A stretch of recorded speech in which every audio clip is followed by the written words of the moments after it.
Hello friends, welcome to electrical engineering ideas. I am Danish Jameel. तो friends, आज मैं discuss करने वाला हूं पावर इलेक्ट्रॉनिक्स के इंटरव्यू क्वेश्चन के सेकंड पार्ट के ऊपर में। तो देख लेते हैं इस पार्ट में किस टाइप्स के क्वेश्चंस हैं। जैसा कि आप यहां पर देख रहे हैं, जो फर्स्ट क्वेश्चन है हमारा, what is the main purpose of power electronics. जैसा कि मैंने आपको पिछले वाले वीडियो में बताया था कि पावर इलेक्ट्रॉनिक्स क्या होता है, तो यहाँ पर पूछ रहा है उसका मेन पर्पस क्या है। तो बेसिकली जो इसका मेन पर्पस है, मेन टास्क है, वो है कंट्रोलिंग एंड इलेक्ट्रिकल पावर का कन्वर्जन एक फॉर्म से दूसरे फॉर्म में। जैसा कि यहाँ पर कन्वर्जन जो है वो डिफरेंट टाइप्स के होते हैं, जैसे AC to DC conversion, DC to AC conversion, DC to DC conversion, AC to AC conversion. अब ये सारे कन्वर्जन यूज़ होते हैं पावर इलेक्ट्रॉनिक्स के थ्रू। जैसे यहाँ पर AC टू DC कन्वर्जन में हम लोग रेक्टिफायर का यूज़ करते हैं, DC टू AC में हम लोग यूज़ करते हैं इन्वर्टर का, DC टू DC में हम लोग यूज़ करते हैं चॉपर का, and AC to AC use करते हैं हम लोग साइक्लो कन्वर्टर के थ्रू। उसके बाद देख लेते हैं हमारा कि नेक्स्ट क्वेश्चन क्या है। नेक्स्ट क्वेश्चन है हमारा, what are the different laws that occur in thyristor while operating. जब हमारा थायरिस्टर ऑपरेटिंग में होता है, जब ऑपरेट कर रहा होता है, तो थायरिस्टर पे किस टाइप्स के लॉसेस होते हैं। तो जैसा कि यहाँ पर मैंने 4 लॉसेस को लिखा है, तो ये 4 लॉसेस जो हैं जब थायरिस्टर ऑपरेट कर रहा होता है तो यहाँ पर होता है। जैसा कि यहाँ पर फॉरवर्ड कंडक्शन लॉस, यहाँ पर आप देख रहे हैं लिखा हुआ है forward conduction loss during conduction of the thyristor. जब थायरिस्टर कंडक्शन कर रहा होगा उस वक्त फॉरवर्ड कंडक्शन लॉस होता है। उसके बाद यहाँ पर है loss due to leakage current. Leakage current के कारण भी वहाँ पर कुछ अमाउंट में लॉस होगा during forward and reverse blocking. उसके बाद है power loss at gate terminal के ऊपर भी पावर लॉस होगा, एंड गेट ट्रिगरिंग लॉस भी उसको कह सकते हैं, या फिर गेट लॉस भी, गेट के ऊपर जो लॉस हो रहा है वो भी कह सकते हैं power loss at gate, and क्या तो उसको कह सकते हैं गेट ट्रिगरिंग लॉस। फिर एक होता है हमारा स्विचिंग लॉस। स्विचिंग लॉस मतलब ये है टर्न ऑन और टर्न ऑफ जब हम करते हैं तो वहाँ भी कुछ ना कुछ अमाउंट में लॉसेज होता है, इसलिए यहाँ पर हमने इसको भी कंसीडर कर लिया कि स्विचिंग लॉस यहाँ पर टर्न ऑन करने टाइम या टर्न ऑफ करने टाइम भी यहाँ पर लॉसेज होते हैं। उसके बाद हम लोग देख लेते हैं कि हमारा नेक्स्ट क्वेश्चन क्या है। नेक्स्ट क्वेश्चन है हमारा, what are the advantage of speed control by using thyristor. देखिए, स्पीड को तो हम लोग बहुत तरीके से कंट्रोल कर सकते हैं। तो यहाँ पर क्वेश्चन ये है कि स्पीड को जब हम लोग एक किसी थायरिस्टर के यूज़ से हम लोग जब स्पीड को कंट्रोल कर रहे हैं तो उसका एडवांटेजेस क्या क्या होता है। तो देखिए, हम लोग सभी जानते हैं कि थायरिस्टर एक फास्ट स्विचिंग डिवाइस है। तो सबसे फर्स्ट एडवांटेज जो ये हो जाएगा कि ये फास्ट स्विचिंग है as compare to MOSFET, IGBT, BJT, इस सब के कंपेयर में हमारा जो होगा स्विचिंग कैसा हो जाएगा, फास्ट हो जाएगा। कॉस्ट भी इसका कम होता है और एक्यूरेट भी होता है और इफिशिएंसी भी इसका ज़्यादा होता है। तो ये सारे एडवांटेज है जब हम लोग किसी भी थायरिस्टर के थ्रू स्पीड को कंट्रोल करते हैं। तो ठीक है, इसके बाद जो हमारा क्वेश्चन है, what define the circuit turn off time. Circuit turn off time क्या होता है। अब देखिए, यहाँ पर सर्किट टर्न ऑफ टाइम क्या होता है। It is defined as the time during while the reverse voltage is applied across the thyristor during commutation process. Commutation process के दौरान जब हम लोग थायरिस्टर के क्रॉस में रिवर्स वोल्टेज अप्लाई करते हैं तो वो जो टाइम इंटरवल है, वही टाइम इंटरवल क्या कहलाता है, सर्किट का टर्न ऑफ टाइम कहलाता है, जिसको कि यहाँ पर डिफाइंड किया गया है। तो आप यहाँ से नोट भी कर सकते हैं या फिर इसे आप अपने माइंड में रख भी सकते हैं। ठीक है, उसके बाद हम लोग देख लेते हैं नेक्स्ट क्वेश्चन क्या है। नेक्स्ट क्वेश्चन है हमारा, why the circuit turn off time should be greater than thyristor turn off time.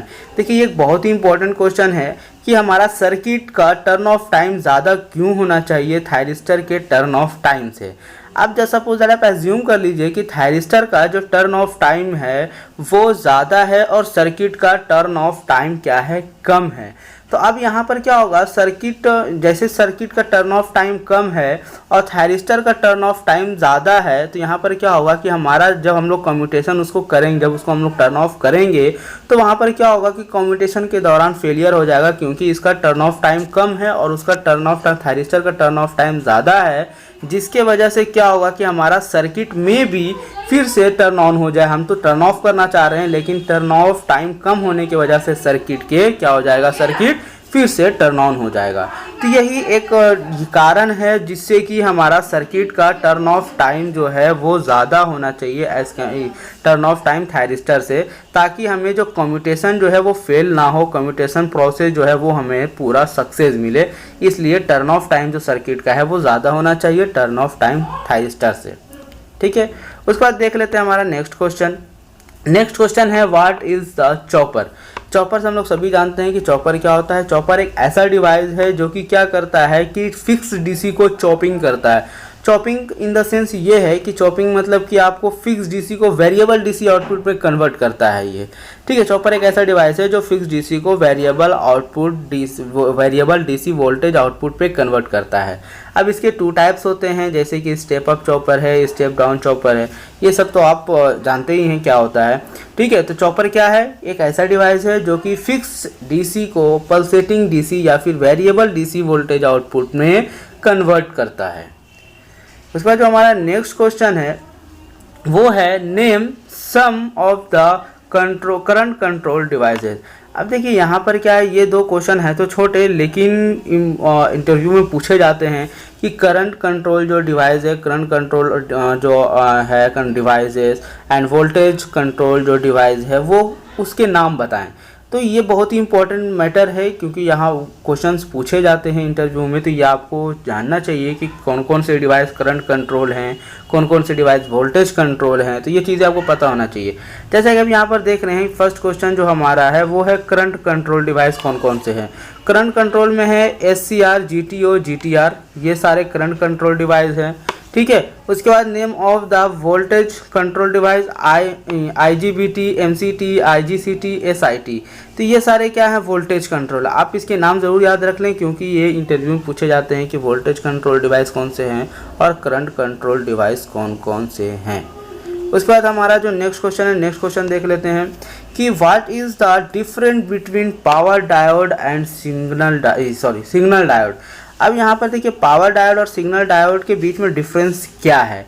अब जैसे कि हम लोग सभी जान रहे हैं कि पावर का मतलब ये हुआ जहाँ पर यूज़ हम लोग हाई रेटिंग पे करना है। फर्स्ट तो डिफरेंस हमें यही पता चल गया कि जहाँ पर रेटिंग इसकी हाई होगी वहाँ पर यूज़ होगी। जैसे कि हम इसे हाई वोल्टेज एप्लीकेशन में पावर इलेक्ट्रॉनिक्स का यूज़ करते हैं, तो पावर डायोड कहाँ यूज़ होगा, हाई एप्लीकेशन में।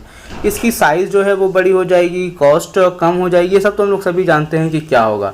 जो मेन पॉइंट है उस पर फोकस करते हैं। मेन पॉइंट क्या है, constructed with the N layer. यहाँ पर क्या है, एन लेयर के साथ कंस्ट्रक्टेड होता है, इसलिए यहाँ पे जो ड्रिफ्ट रीजन है वो होता है P positive layer and N positive layer के बीच में होता है ड्रिफ्ट रीजन, है ना। ड्रिफ्ट रीजन जो होता है वो P पॉजिटिव लेयर और N पॉजिटिव लेयर के बीच में होता है। उसके बाद यहाँ पर क्या है, सेकेंड पॉइंट जो हमारा है, the voltage current and power rating are higher. यहाँ पर वोल्टेज और करंट रेटिंग जो होता है, पावर रेटिंग जो होता है वो हायर होता है, जैसा कि मैंने आपको बताया। उसके बाद यहाँ पे पावर डायोड ऑपरेट होता है हमेशा हाई स्पीड पे, एट हाई स्पीड, है ना। उसके बाद यहाँ पे सिग्नल डायोड है। सिग्नल डायोड को देख लेते हैं क्या है, ड्रिफ्ट रीजन तो इसमें होता ही नहीं है सिग्नल डायोड में। उसके बाद यहाँ पे voltage current and power rating भी लो होती है, जैसे कि मैंने आपको शुरू में बताया। Operating at higher switching speed, यहाँ पर ऑपरेटिंग जो होता है वो हायर स्विचिंग स्पीड पे होता है, ठीक है। तो ये कुछ एडवांटेजेस थे हमारे, यानी डिफरेंस थे पावर डायोड और सिग्नल डायोड का। और भी आप जानते ही हैं कि इसको जो पावर डायोड होगा, है ना, कि वो इस साइज़ में कम होगा, है ना, इसका यूज़ हम लोग हाई एप्लीकेशन में करते हैं। तो ये सारी चीज़ें यहाँ पर पावर इलेक्ट्रॉनिक जो है पावर डायोड और सिग्नल डायोड है, ठीक है। उसके बाद देख लेते हैं नेक्स्ट क्वेश्चन हमारा, जो कि आज का लास्ट क्वेश्चन है। उसके बाद यहाँ पर लिखा हुआ है why the IGBT is popular nowadays. आज के दिन में जो हमारा IGBT है वो ज़्यादा पॉपुलर क्यों है, क्या रीज़न है, क्या एडवांटेजेस हैं जो IGBT का हम लोग ज़्यादा यूज़ कर रहे हैं, वो ज़्यादा पॉपुलर है हम लोग के लिए, है ना। तो हम लोग ज़्यादा IGBT का यूज़ कर रहे हैं, तो उसका ऐसा एडवांटेजेस क्या है जो हम लोग ऐसा यूज़ कर रहे हैं। तो यहाँ पर देखिए IGBT का तो सबसे पहले फुल फॉर्म तो पता होना चाहिए, आइसोलेटेड गेट बाइपोलर ट्रांजिस्टर। ये IGBT का फुल फॉर्म है। यहाँ पर जो बाइपोलर ट्रांजिस्टर होते हैं, है ना, आइसोलेटेड होता है। यहाँ जो गेट है, यहाँ पे जो बाइपोलर ट्रांजिस्टर के जो गेट टर्मिनल होते हैं वो आइसोलेटेड होता है, इस वजह से इसका नाम पड़ा IGBT, क्योंकि इसका गेट टर्मिनल जो है वो कैसा है, आइसोलेटेड है। तो यहाँ पर देखिए the IGBT is very easy to turn on and turn off, यानी IGBT को टर्न ऑन करना और टर्न ऑफ करना बहुत ही ईजी था। लोअर स्विचिंग लॉसेस बहुत ही कम होता है जब हम इसे टर्न ऑन करते हैं या टर्न ऑफ करते हैं। स्विचिंग के दौरान लॉसेस बहुत ही कम होता है, जिसके वजह से भी हम लोग इसको यूज़ करते हैं। उसके बाद यहाँ पर जो स्नूवर सर्किट्स का यूज़ किया जाता है, यहाँ पर हम लोग स्नूवर सर्किट क्यों यूज़ करते हैं मैंने आपको पहले वाली वीडियो में बताया था।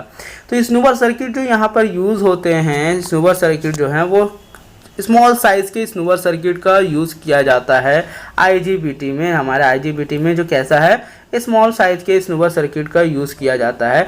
तो इन सभी इसके एडवांटेजेस के कारण हम लोग क्या कर रहे हैं कि आईजीबीटी का आजकल ज़्यादा यूज़ कर रहे हैं।